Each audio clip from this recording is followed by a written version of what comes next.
In this video, I'm going to show you how to create a beautiful blended background that gives the appearance of a watercolor effect, but using colored pencils.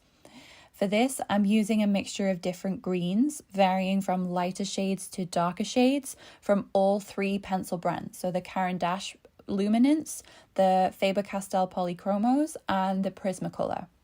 For backgrounds like this, the Prismacolor pencils are probably the best as they are wax-based, which means that they are much softer and blend beautifully together.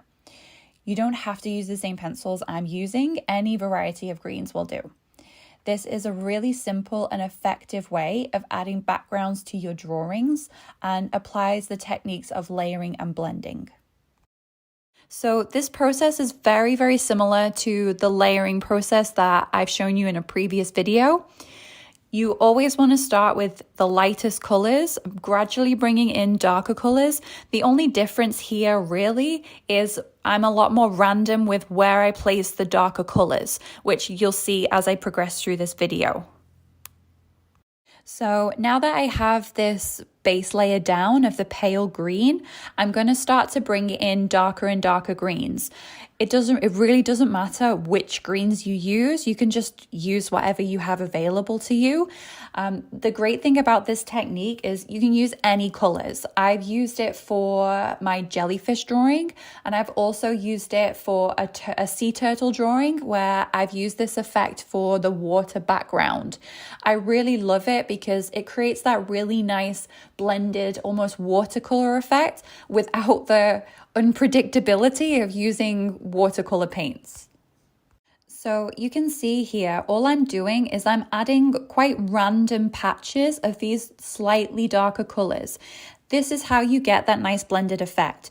You can be completely random. It really doesn't matter where you place your colors, just wherever you feel like. You can see here that I'm not really following any kind of pattern. I'm just layering the pencil wherever I feel like. So now once you've built up a good, I would say 3 or 4 layers of different greens and you can really start to see all those colors merging together, now we're going to blend. So bringing in the lightest green that I started with, the base, and you can actually use fairly hard pressure here. You don't have to be really gentle, and you just want to color over the whole area.